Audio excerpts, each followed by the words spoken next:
대구시는 올해 정치-경제적 불확실성이 더 클 것으로 전망하고 무엇보다 서민 경제에 시정에 초점을 맞추겠다고 밝혔습니다. 경상북도가 마지막까지 조류 인플루엔자 방역에 총력을 기울여 경북을 AI 청정 지역으로 지켜나가기로 했습니다. 서문시장 4지구 화재 이후 한 달 이상 문을 닫은 서문시장 야시장이 언제 다시 문을 열 수 있을지 관심이 쏠리고 있습니다. 금감원 직원은 사칭해 피해자를 직접 만나 10억 원을 뜯어낸 10대가 경찰에 구속됐습니다. 시청자 여러분 안녕하십니까? 대구 경북 소식입니다. 새해 희망찬 소식 많이 기대하고 있습니다만 올해 정치적으로나 경제적으로 불확실성은 더 커질 것이라는 전망이 많습니다. 이런 가운데 권영진 대구시장은 서민 경제에 초점을 맞추겠다며 시정 운영 구상을 밝혔습니다. 보도에 윤영균 기자입니다. 지난해 국정 혼란과 영남권 신공항 무산, 서문시장 화재 등으로 힘들었지만 올해는 지난해보다 더 어려워질 것이라는 게 대구시의 전망입니다. 지난 한 해 정쟁이 계속되고 경제는 동력을 상실하면서 그 피해는 지방과 서민에게 고스란히 돌아왔습니다. 대구시는 민생집중지원단을 만들어 위기가정과 위기기업으로 전락하지 않도록 관련 예산을 상반기에 집중 투입하기로 했습니다. 이른바 위기가정을 위해 편성된 생계지원비 81억 원을 추경을 통해 100억 원대로 확대하는 한편 대학생 학자금 이자 상환 지원금을 늘리는 것도 검토하기로 했습니다. 좋은 일자리 문제는 창업 보육기업 육성과 함께 물과 의료, 미래형 자동차 산업 등 이른바 4차 산업으로 풀겠다는 계획입니다. 전부 110개가 원래 착공합니다. 그 아마 내년 2018년, 2019년 되면은 다 가동이 될 겁니다. 그래야 고용이 일어나는 겁니다. 그러니까 우리가 고용 문제를 해결하고 기업을 유치해서 고용 문제를 해결한다는 게 하루아침에 그렇게 되는 게 아니거든요. 한편 화재가 난 서문시장 4지구 리모델링은 대체 상가 문제가 해결돼야 검토할 수 있다며 현재 700여 곳에 이르는 베네시움 점포주들의 동의를 받고 있다고 밝혔습니다. MBC 뉴스 윤영균입니다. 지난해 대구의 명소로 떠오른 서문시장 야시장이 4지구 화재 이후 한 달이 넘도록 문을 열지 못하고 있습니다. 언제 재개장할지 기약조차 없어 야시장 상인들도 심각한 생계 위협을 받고 있습니다. 김은혜 기자입니다. 서문시장 공영주차장 2층 한켠에 야시장 상인들이 사용했던 노란 철제 판매대 70여 대가 보관돼 있습니다. 그 흐름을 닫고 정리도 마쳤지만 한 달 넘게 쓰지 못하고 있습니다. 휴업이 길어지면서 200명에 가까운 야시장 상인들도 생계에 어려움을 겪고 있습니다.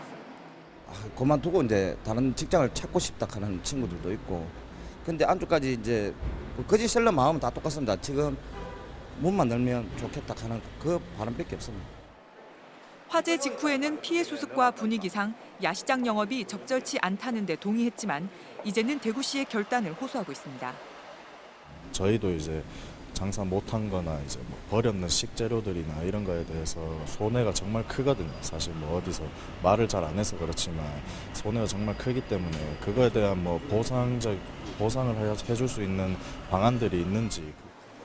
올해 아케이드 공사 예산도 전액 삭감되는 등 주목받던 야시장 사업도 주춤하고 있습니다. 4지구 화재 이후 서문시장을 찾는 손님들의 발길이 많이 줄어드는 등 분위기가 침체되면서 다른 상인들 사이에서도 야시장을 재개장해야 한다는 의견이 나오고 있습니다. 저 야간에 좀 분위기가 안 살겠습니까? 젊은 사람들이 많이 나오니까. 지금 뭐 불러가지고 많이 분위기가 침체돼 있잖아요. 대구시는 4지구 대체 상가인 베네시움 개별 소유주들이 3월 중순쯤 건물 사용 승인을 위한 총회를 열 것으로 보여 빠르면 다음 달쯤 재개장을 논의할 수 있을 것으로 보고 있습니다. 지역 경제라든지 서문시장 전체 활성화 문제, 그리고 이제 셀러들의 어떤 생존권에 관한 문제니까 누구나 지금 서문시장 상인들은 알아야 된다는 의견들이 많기 때문에. 서문시장을 휩쓴 큰 불은 꺼졌지만 삶의 터전을 잃은 4지구 상인들은 물론 야시장 상인들의 피해도 여전히 진행 중입니다. MBC 뉴스 김은혜입니다. 보이스피싱이 갈수록 수법도 교묘해지고 가담하는 연령도 점점 낮아지고 있습니다. 이번에는 10대 청소년들이 금감원 직원을 사칭해 10억 원이 넘는 돈을 가로챘다가 적발됐습니다. 양관희 기자입니다. 밤 10시쯤 대구의 한 카페 앞에서 20대 여성이 한 남성을 만납니다. 정장을 입고 서류 가방을 든 남성은 금융감독원 직원을 사칭한 보이스피싱 행동책 19살 고모 씨. 이 10대는 여성에게 걸려온 전화를 대신 받는 등 안심시킨 뒤 이 여성이 결혼 자금으로 모아둔 1억 100만 원을 받아 챙겨 유유히 사라집니다. 외국에 있는 일당이 검사를 사칭해 피해자에게 전화를 걸어 개인정보가 유출돼 예금이 위험하니 금감원 직원에게 맡기라고 유혹한 겁니다. 피해자는 주로 사회생활 경험이 적은 20, 30대 여성이었습니다. 고 씨는 이들을 상대로 최근 2달 동안 26차례에 걸쳐 10억 8천여만 원을 가로챘습니다. 어르신들을 상대로 해가지고 주로 납치 사건이지. 오히려 그 친구들이 더 여물다. 그러니까 그 접근하기 쉽고 유인하기가 꼬시기가 쉽다. 그런 결론이 나오더라고요. 은행에서 20대 여성이 비슷한 수법의 보이스피싱에 속아 2천만 원을 인출하고 있습니다. 경찰과 금융기관의 신속한 대처로 이 여성은 화를 면했습니다. 이처럼 최근 열흘 동안 대구에서만 6건, 금액으론 2억 원의 대면형 보이스피싱이 범행 직전에 적발되기도 했습니다. 신용 얘기를 하고 벌금 내기도 하고 내가 모은 돈도 막 1억 원씩도 모른다 막 이런 식으로 계속 협박 아닌 협박을 하니까 좀 당황했어요. 너무. 경찰은 검찰이나 금감원 등 공공기관이 개인을 상대로 직접 돈을 받는 경우는 없다며 대면형 보이스피싱에 주의해 줄 것을 당부했습니다. MBC 뉴스 양관입니다. 주호영 개혁보수신당 원내대표는 오늘 대구에서 기자 간담회를 갖고 대구 경북에서는 여건상 탈당 움직임이 적지만 결국 대세는 개혁보수신당으로 흐를 것이라고 주장했습니다. 주 원내대표는 새누리당은 대선 후보를 내기도 어렵고 대통령 탄핵 전에는 대선 준비를 할 수도 없어 보수 공멸을 초래할 수밖에 없어서 신당을 창당하게 됐다고 밝혔습니다. 땅 투기 사건으로 대구시의회 김창원 의원이 사퇴해 오는 4월 12일 재보궐선거가 치러지는 가운데 대구 참여연대가 성명을 내고 새누리당은 무공천을 선언해야 한다고 주장했습니다. 또한 사건의 주범인 차순자 의원을 출당 조치해야 한다며 새누리당이 공천한 의원들이 저지른 범죄로 보궐선거 비용까지 시민들이 부담하게 됐다고 지적했습니다.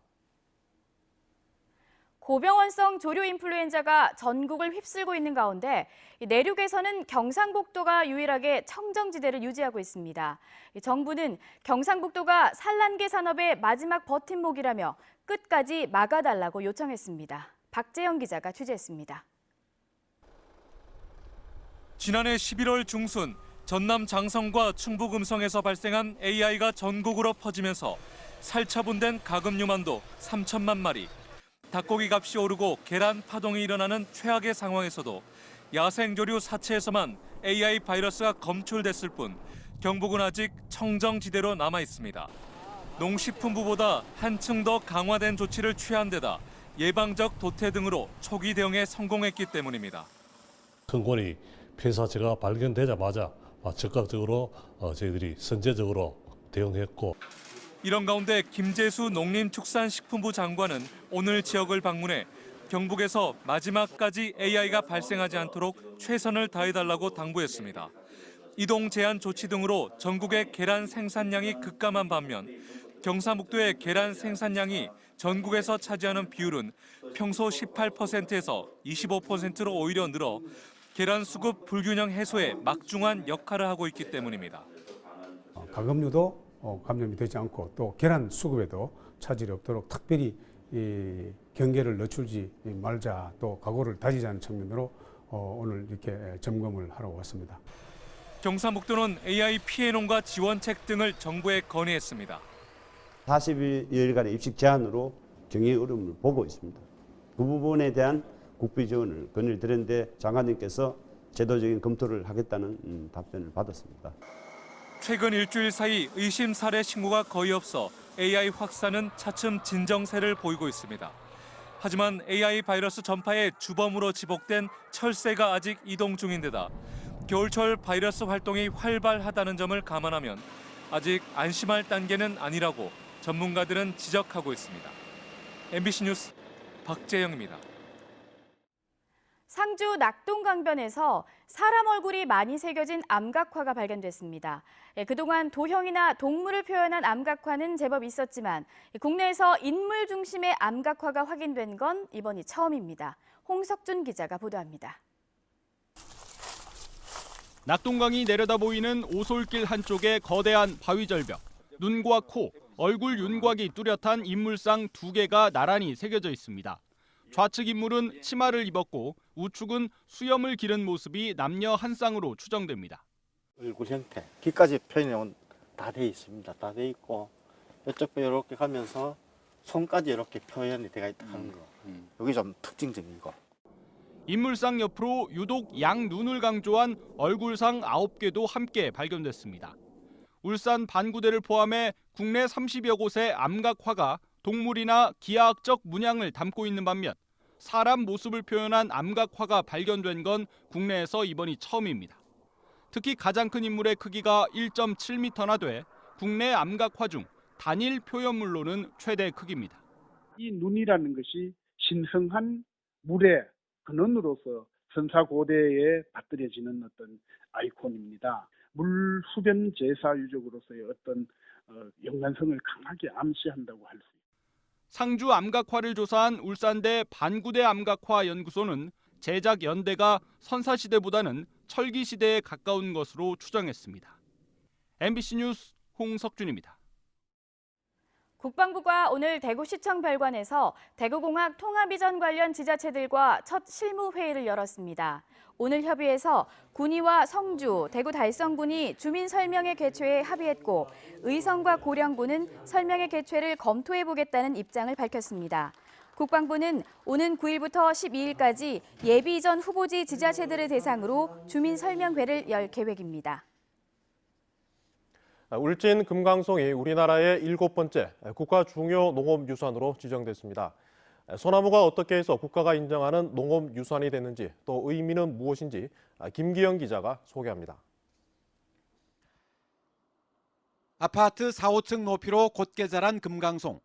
우리나라 산림자원의 자랑인 금강송은 울진에 가장 잘 보존돼 있습니다. 농림축산식품부는 울진군 금강송면 소광리와 전곡리, 북면 두천리 일대 14만 제곱킬로미터를 국가 중요 농업유산으로 지정했습니다. 청산도 구들장 논과 제주 밭담, 구례 산수유 등에 이어 7번째입니다. 국가 중요 농업유산이란 농업인이 해당 지역에서 환경, 사회, 풍습 등에 적응하면서 오랫동안 형성시켜온 유무형의 농업자원 중에서 보존할 가치가 있다고 인정되는 농업을 말합니다. 조선시대에는 황장 봉산으로 오늘날에는 산림유전자원 보호림으로 국가 차원에서 울진 금강송을 보호하고 있습니다. 주민들도 송계와 산림계를 구성해 금강송 보존에 앞장서 왔습니다.